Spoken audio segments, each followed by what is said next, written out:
We've seen the death and destruction that they're doing through its proxies between Hezbollah, the Assad regime, the Houthis, and what have you. If they had nuclear weapons, the entire Middle East would explode in an arms race. That is completely unacceptable to our national security. I won't get into what the back and forth has been, but Iran is in the worst place it has been from its own national security since 1979.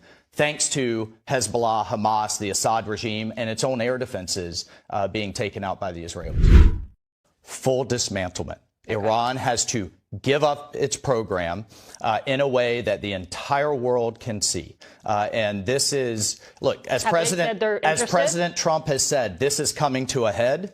All options are on the table. And it is time for Iran to walk away completely from its desire to have a nuclear weapon. And they will not and cannot be allowed to have a nuclear. Well, first of all, let me just start off by saying that Iran is a signatory to the Nuclear Non-Proliferation Treaty and is obligated by law and by its own commitments not to have a nuclear weapons program. And as we speak, Iran hasn't been shown to have a nuclear weapons program. In fact, the International Atomic Energy Agency, even though it decries Iranian non-compliance, it's non-compliance with an inspection regime that was, attached to the Iran nuclear deal, which is no longer in place. So when the IAEA says Iran is in non-compliance, it doesn't mean that Iran is actively pursuing a nuclear weapon. But Iran has developed certain capabilities which, according to Iranian officials' own statements, could be brought together in a very short period of time to make Iran a nuclear capable state. And this is what Donald Trump and, of course, Israel are worried about. I will say that in my personal experience in negotiating with people from this region, that the Trump administration is taking the absolute worst approach. The Iranians will not back down. They will not concede to threats. I do believe that there's a window of opportunity there to get Iran to agree to reduce its uranium enrichment program, which would alleviate much of the concerns that Israel and the United States has. But we're taking the wrong approach. And so this will lead to confrontation if we don't change course. What will Russia do? Russia has a strategic framework, a security framework with Iran, but it's not a treaty. There's no Article 5 NATO-like protection where Russia will extend it to.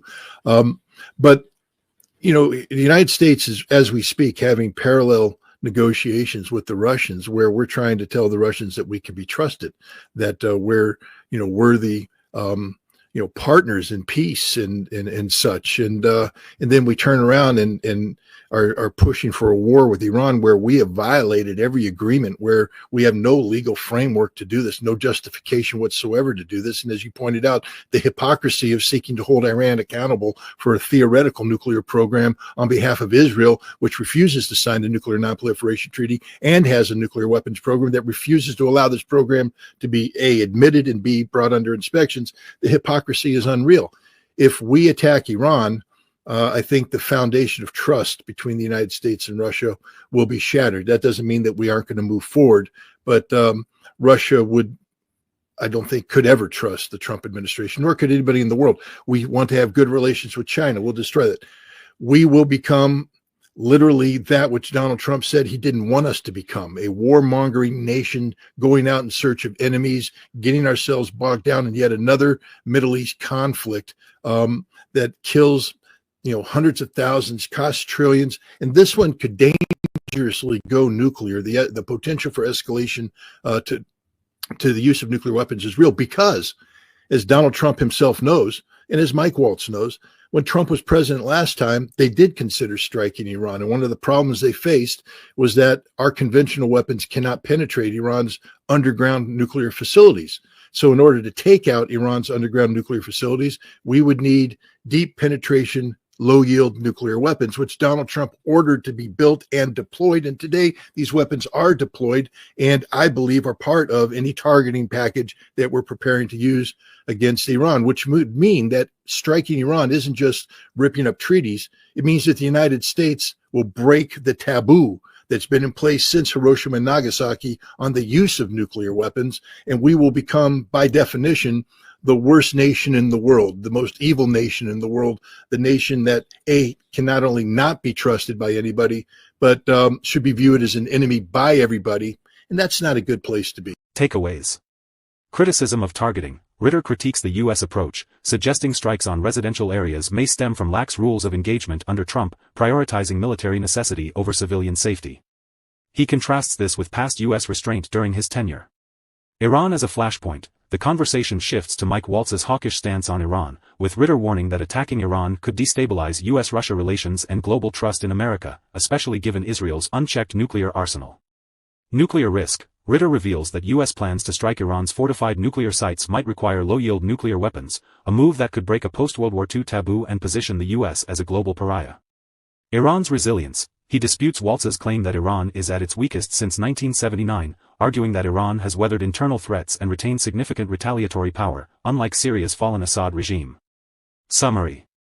This segment expands the discussion to the broader Middle Eastern context, focusing on the U.S.'s aggressive posture toward Iran. Ritter critiques the Yemen strikes as poorly executed and potentially counterproductive, then addresses Waltz's calls for dismantling Iran's nuclear program. He warns of catastrophic consequences, diplomatic isolation, nuclear escalation, and Iranian retaliation, should the U.S. and Israel attack. Ritter challenges the narrative of Iranian vulnerability, citing its military strength and historical resilience, while accusing the U.S. of hypocrisy in tolerating Israel's nuclear capabilities. Conclusion.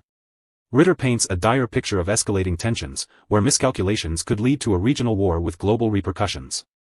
His analysis suggests that current U.S. policies risk not only failure but also moral and strategic disaster, particularly if nuclear weapons are used. This segment highlights the interconnectedness of Yemen, Iran, and broader geopolitical dynamics, urging caution over confrontation.